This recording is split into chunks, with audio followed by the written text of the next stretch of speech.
Welcome to Movie Chats. I'm Steve, and you know I love my sci-fi, and I'm in the middle of doing a big video which I'm hoping to get out this week. However, I have just finished watching another great sci-fi series. Now, unfortunately, this was cancelled after season 1. It was scheduled to be 5 seasons, but for some reason, due to viewers, etc., and it got cancelled. Now, this is not unusual for a mid-90s sci-fi show. Okay, so in the early 90s, mid-90s, I'd probably say was the golden age of sci-fi shows, especially for me anyway, because you've got your Star Trek Next Generation, you've got your early Stargates, you've got your Babylon 5s, and you've got this little sci-fi gem. And the only reason why I went back and watched this is because little Steve was fortunate enough to pick a box set up when he was with me the other week. It will teach me to look properly in carrier bags, etc. And the little gem I'm referring to is Space Above and Beyond. Now, this was originally put out on the Sci-Fi channel, like say mid-90s, so I can forgive you if you've not seen this. It's not your typical sci-fi. It's not bright. It's not clever. It's not in your face. It's a dark, gritty war series. It's Earth versus alien race, right down the middle. That's what it is. Let's go at it. Now, it starts off where we've sent 2 Connollys off to populate 2 worlds, the Vesta and Talos. And both of them get attacked by an alien race. Now, one of the people that was meant to be on the spaceship, on the shuttle, on the Connolly, was taken off and replaced by somebody else, and he joins the military so he can be with his girlfriend. So you've got your first character that we meet is your lovey-dovey soldier boy going off to be with his girlfriend. Then you meet the other characters. You meet Cooper Hawks, who's your typical space cowboy type of hard nut, doesn't care, let's just go and get killed type of character. You've got Vanson, who's the love interest type of character. Kirsten Choke is absolutely stunning, and she plays Vanson brilliantly through the series. You've got Van Voos and you've got Wang, who make up the squad. Now, these 5 characters meet together at boot camp and go through training, and then your typical sort of thing happens. It's like Starship Troopers, where you see them going through the academy, they go through training, and then they go to war. Something happens and send them to war. As these guys are going through the training, the second attack happens, and that's when they realise that the first Connolly's been destroyed, and the second one has as well, and that's what kicks them off into war.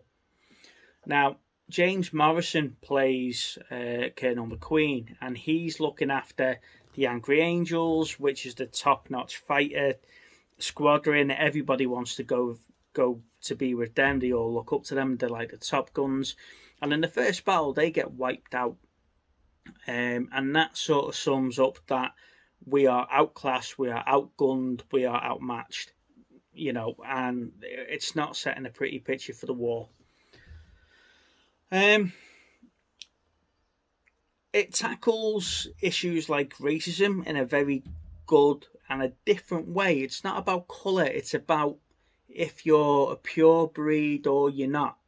Now, there's a race of humans called the in vitros, and they were tank-bred humans, test tube babies in a sense, that was grown to the age of 18 and then taught to be soldiers. And they're meant to fight another race that's in the series called the Syndicates, and they were android robot type people who were brought up to serve us as people, as humans, and do the jobs that we didn't want to do. But someone put a line of code that says take a chance. And that one line of code made him rebel. Okay, and the in vitros were brought up to fight the syndicates and do the jobs that the pure breeds, the natural bred humans didn't want to do. So it's like modern day slavery in the future. So they tackled that quite well and stuff like that. Now McQueen and Coop are in vitros. The rest of them are normal humans, natural borns. And the interaction between them trying to come to grips of having these tanks, these as they're called, with them and stuff like that. Now, bearing in mind, Cooper's meant to be 26 in this, but he's bred till 18, so he's technically only 6 years of age, and he's still learning how to be a human and stuff like that. So it's interesting to see his development through the series. Now, the series is absolutely stunning. The special effects through the Saratoga, through the Hammerheads, which is the fighter jets that we fly, and the Chig Typhoils, which is what the alien race flies. They look absolutely stunning. It's not your typical like Cylon Raider or the ships from Babylon 5 or anything like that. They are beautifully designed starships, fighter jets. The planet locations are wonderful. The way that they are, they're not all green planets. Obviously, there is some jungle planets. They are on desert planets and stuff like that, which is stunning the way that they've done it. The storyline is brilliant. The way that Nathan West starts off as I've got to go and find me missing girlfriend, and all the way through it, you see that dropping off that he doesn't believe he's going to find her alive. But that then becomes the motivation and the gel that holds the squad together as well. It's beautifully written. Vanson with the syndicates as well, because they kill the parents and stuff like that, and you see that going on there as well. There's a few good twists and turns for Van Voos and Wang along the way, as well as McQueen. There's some brilliant episodes that come to mind. The first one for me is Who Monitors the Birds. You know, that's a brilliant episode. It follows Coop when he gets brought in as a expert sniper to take out a Chig leader, and it just goes back to him being in the in vitro training center and him trying to learn how to be a person, and he's looking up and he's seeing birds, and he says to his monitors, his like teachers, who monitors the birds? There's a great scene in that episode where he's looking down the sniper rifle and he's got his target in sight, and he sees his target doing the same thing, and it just brings back the humanity of the fact that he's only 6 years of age. And it just makes you think.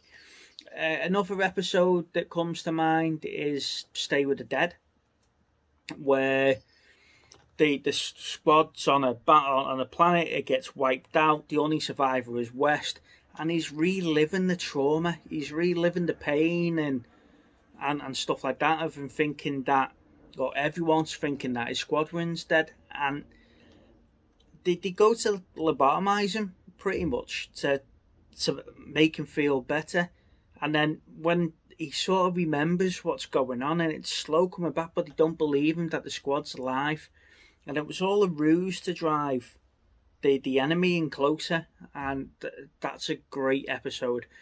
And the last one, without spoiling the season for you, is The Angriest Angel, where McQueen goes up against the enemy Top Gun, and you know, this fighter pilot is wiping out squads left, right, and centre in an experimental plane. They try a couple of things to trap him, and he gets through it. And then McQueen just sees his ass and goes out. And it's a brilliant dogfight that happens in the series. The thing for me in this is the special effects. Now, I've already mentioned the fact that I love the aesthetic of the Saratoga. It's not your standard like space battleship. They've gone out and designed a beautifully crafted battleship. The hammerheads are brilliant as well. Our fighter jets. I love the Chig fighters. I love the Chig vehicles in general. When you see their tanks and when you see their bombers and stuff like that, it's beautiful. The way that they hide, the way that the enemy actually looks underneath the suit right until the end of the season is great as well. I think with modern day sci-fi, we're too quick to figure out who we're actually fighting and what races look like what, and this hides them brilliantly within the series. Now, it does end on a bit of a somber note. Okay, like I said at the start, it was meant to run for 5 seasons and it got cancelled because of poor viewing. But they had the foresight to bring it to a close where all the story loops are closed. We know what's happened to the characters, but they've left it on a note where it could have been picked up for a second season.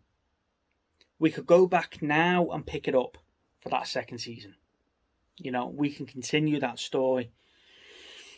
Other series that get cancelled after that leave us on a bombshell, and it frustrates the crap out of me that we don't get that end that we deserve.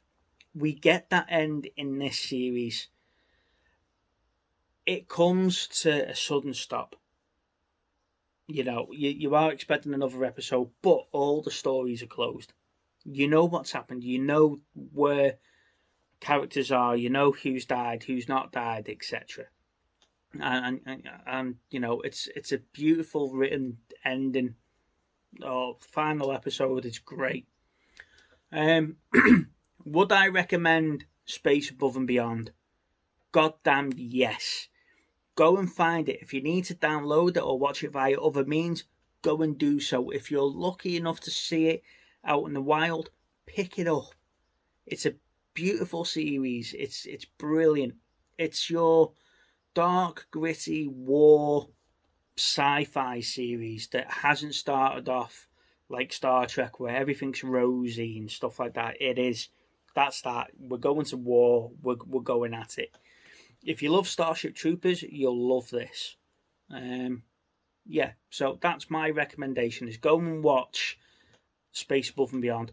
Now, if you want to leave me a comment below and let me know what you think of the series, or if you can recommend me any other sci-fi series to watch, then please feel free to do so. And on that note as well, please like and subscribe to the channel. We are slowly growing. We're getting to 240 subscribers. We'd like to be more. But like I say, we know people are watching us. We like to put regular content out, and we have our live show on a Thursday night.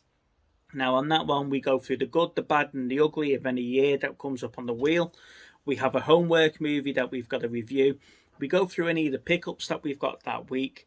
And we also have the free for all, which is your chance to come on to the show, tell us what you've been watching, what you've picked up, and take the show in your direction. You take control of the show from there on in.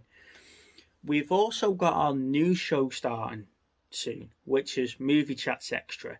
Now on that show, we've invited some of our favourite channels that we watch to come on and just have a general chit chat. So it's outside of the normal format of our show. So this is the first time that we would have hosted one of these. So hope you do come and join us and support us for that as well. So on that note, I'm going to leave you there. I'm going to say bye, and I'll see you on the next one. Bye-bye.